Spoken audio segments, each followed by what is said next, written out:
Here's what was in Princess Diana's will. The passing of Diana, Princess of Wales, in 1997 was an event that sent shockwaves across the world, when she tragically lost her life in a car accident in a Paris tunnel at the young age of 36. The global response was nothing short of overwhelming.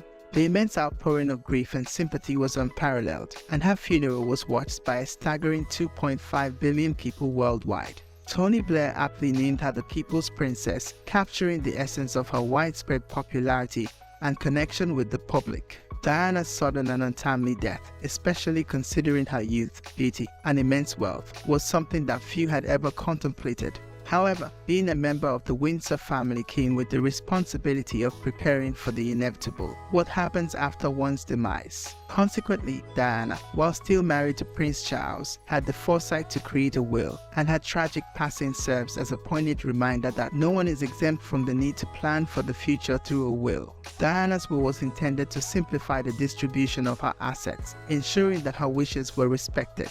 However, this relatively straightforward document, surprisingly, led to several complications, including a court case over the will, deviations from Diana's explicit wishes, and the removal of one of the executors. Let's delve deeper into the various aspects of Princess Diana's will and the intriguing drama that surrounded it. The unusual transparency of Diana's will. One remarkable aspect of Princess Diana's will is that we are aware of its contents. Typically, the wills of royals remain sealed from public view, and only under specific circumstances can their details be disclosed. For instance, when Prince Philip, the Duke of Edinburgh, passed away in 2021, his will was sealed for 90 years, with the possibility of petitioning for public disclosure. This strict confidentiality is maintained to safeguard the dignity and standing of the royal family. So, why do we have access to Diana's will? Both the royal family and the Spencers chose to make it public. Given the intense public interest and scrutiny surrounding Diana's death,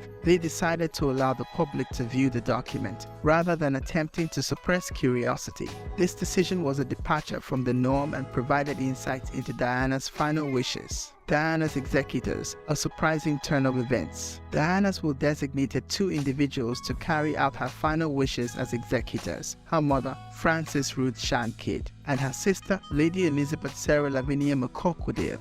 These individuals should have been the most trustworthy in Diana's life. However, to everyone's surprise, including Diana herself, these two women found themselves embroiled in a court dispute over the will, and the reasons for this dispute remain somewhat unclear. What is known is that Diana's mother and sister succeeded in court by obtaining a variation order. This order allowed them to make changes not only to the requests outlined in Diana's will, but also to a document known as a Letter of Wishes, which was written just one day after the will. Under normal circumstances, this letter would hold the same legal weight as the will itself. The changes they sought were not driven by personal gain, but rather served to alter Diana's straightforward and uncomplicated wishes. This baffling development raised questions about their motivations and the underlying reasons for these modifications. The origin of Diana's wealth. Princess Diana left behind a considerable estate in her will, which included a substantial amount of money. However, the question arises, how did she amass such wealth?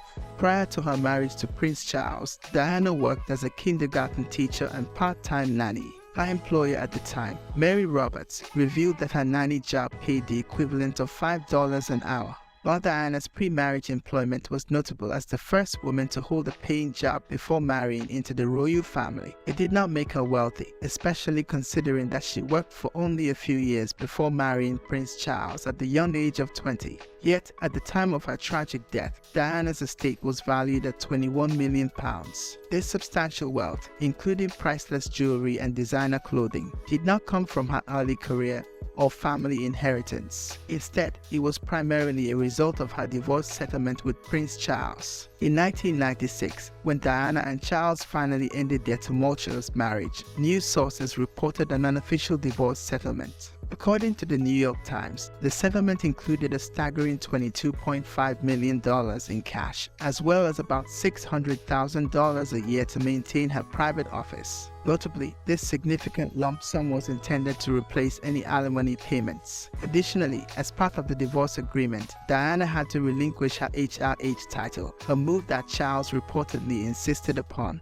Perhaps as a form of retribution, The changing role of Diana's executors. It is noteworthy that Diana's original choice for executor was not her mother or sister but her private secretary, Patrick Jeffson. However, shortly before her death, Jeffson abruptly resigned from his position in 1996. A subsequent modification to the will, known as a codicil, removed him as an executor and instead added Lady Sarah McCorquodale. Following Diana's tragic passing, Jeffson wrote a book titled Shadows of a Princess, shedding light on his time working closely with her. This decision drew the ire of the royal family, with Prince William expressing his disappointment and feeling that his mother's trust had been betrayed. However, this reaction occurred after Diana's death. The Guardian reported that Prince William, in his first solo interview with the press, stated, "Of course Harry and I are both quite upset about it, that our mother's trust has been betrayed and even now she is still being exploited." So, what led to Jeffson's sudden resignation and removal as an executor of Diana's will?